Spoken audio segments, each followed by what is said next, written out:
देवरू जान डाला उजर चलिया लाल हो जाई। छोड़ा ना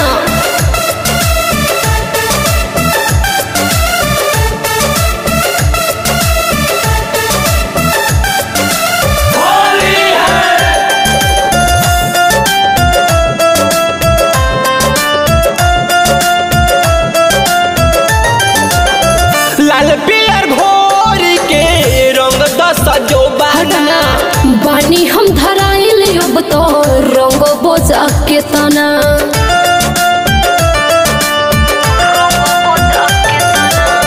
लाल पियर घोर के रंग दस जो बना बानी हम धराइल अब तो रंग बोझा के तना। मनवा ना भरी जब से रंगम ना ढोरी तब से मार पिचकारी तो दरार हो जाई। देवरू जान डाला देवरू जान डाला उजर चलिया लाल हो जाई।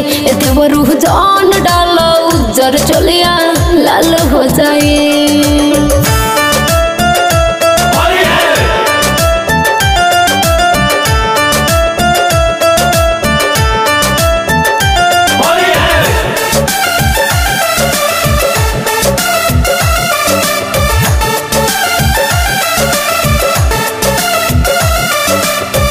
घोर दस बाकी के जोहर डाल दस पानी। संदीप सजनवा रंग है गोदर जवानी।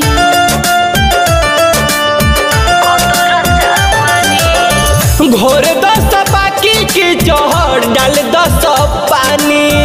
गुडू नितेश रंग है गोदर जवानी। गुलशन राजा के बोला के लहंगा के ऊपर उठा के देवरम के इज्जत बेकार हो जाई। देवरू जान डाला देवरू जान डाला उजर चलिया लाल हो जाई। देवरू जान